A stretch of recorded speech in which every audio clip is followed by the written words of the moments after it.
జనసేన జనసేన పార్టీని ఏమన్నారయ్యా? ప్రతిపక్షంలో ఉన్న అన్ని పార్టీల వాళ్ళు ఈరోజు ఏమైంది?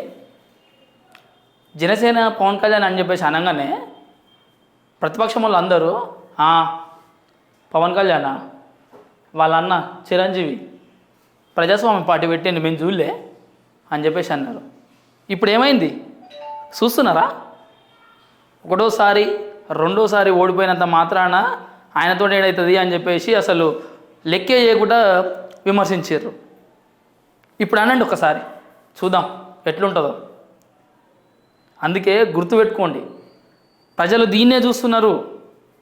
రాజకీయ నాయకులు ఏం చేస్తున్నారు? నాయకులను తొక్కివేయడంలో కానీ, కేసులు పెట్టడంలో కానీ, ఇబ్బందులు పెట్టడంలో కానీ గమనించి ఓట్లు ఎవరికి వేయాలని చెప్పేసి పసిగట్టి మరీ వేస్తున్నారు. 153 సీట్లు వచ్చినాయి. ఏమన్నారు? ప్రతిపక్షాన్ని ఏం చేసిర్రు? ఎమ్మెల్యేలకు వాల్యూ ఇవ్వడం, అసెంబ్లీలో చట్టరీత్యా మాటలు మాట్లాడకుండా ఎలాంటి మాటలు మాట్లాడారు? జనసేన పార్టీని ప్రజాస్వామ్య పార్టీ ఏడబోయిందయ్యా వీళ్ళ అని చెప్పేసి అన్నారు కదా. ఇప్పుడు అవుతుందా? అదే జనసేన పార్టీ ఒక రోడ్డు ర్యాలీ తీస్తే అడ్డుకున్నారు. ఒక వాహనాన్ని తీసుకుంటే అరే వాళ్ళు వాహనం తీసుకున్నా ఏది తెచ్చుకున్నా కానీ ఏదో తీసుకొని వస్తే జనాలు ఓట్లు వేయరు. దాన్ని చూసి మీరు ఏదో జరిగిపోతుందని చెప్పేసి భ్రమలో ఉండి దాన్ని అడ్డుకున్నారు. ఇప్పుడు ఒకసారి రాజకీయ అనుభవం లేకుండా కూడా డైరెక్ట్ డిప్యూటీ సీఎం అయ్యాడు. పరిస్థితులు మొత్తం తారుమారు అయిపోయినాయి కదా. ఇప్పుడు మీరు ఇప్పుడు దానికి పశ్చాత్తాపడ్డా కానీ చేసేది ఏం లేదు. ఇప్పుడు చేయి జారిపోయింది. ఒక పార్టీ పెట్టిన వాళ్ళు వాళ్ళని కింది స్థాయిలో చూడనీకి నీకు ఎట్లా జస్టిఫై చేయగలగదు? ఒక నాయకత్వ లక్షణం అనేది నువ్వు అనుకున్నంత మాత్రమే కాదు కదా. అతను దమ్ము ఎంత ఉందో అతనికే తెలుస్తుంది, విమర్శించడంలోకి ఎట్లా తెలుస్తుంది? ఒక స్థాయిని మించి కిందికి జారి మారి మాట్లాడినారు. ఆ మాట్లాడిన వాళ్ళు మొత్తం ఈరోజు ఇంట్లో కూర్చొని వచ్చిన పరిస్థితి వచ్చింది. ఇప్పటికైనా మీరు ఏనైతే తప్పటడుగులు పడ్డాయో అవి తెలుసుకోండి. ఫస్ట్ అవి తెలుసుకున్న తర్వాత ప్రజలలో తిరగండి. వీళ్ళని విమర్శించడం కాదు, ప్రతిపక్షంలో ఉన్న వాళ్ళని విమర్శించినా నీకు ఏమీ రాదు అనేది గ్రహించాలి. ప్రజలకు దగ్గరికి కానికి ట్రై చేయండి. మళ్ళీ ఇంకొకటి, జనసేన పార్టీ సుదీర్ఘ ప్రయాణం తర్వాత ఇప్పుడు అధికారంలోకి 21 సీట్లలో కూటమితోటి సింహభాగం లేక ఒక పొత్తులో ఉన్నది. ఇన్ని రోజులు ఎందుకు మనం ఓడిపోయినాం అనేది జనసేన పార్టీ పవన్ కళ్యాణ్ కానీ, పవన్ కళ్యాణ్ దగ్గర కార్యకర్తలు కానీ దీన్ని డిబేట్లోకి తీసుకొని చర్చించండి. ఒకవేళ ఇప్పుడు చంద్రబాబు తోటి పొత్తులో ఉన్నారు, 21 మంది ఉన్నారు. ఇప్పుడు మీరు టీడీపీ బయట వైసీపీ వాళ్ళు అంటున్నారు, టీడీపీ వాళ్ళు కూడా అంటున్నారు ఏమని?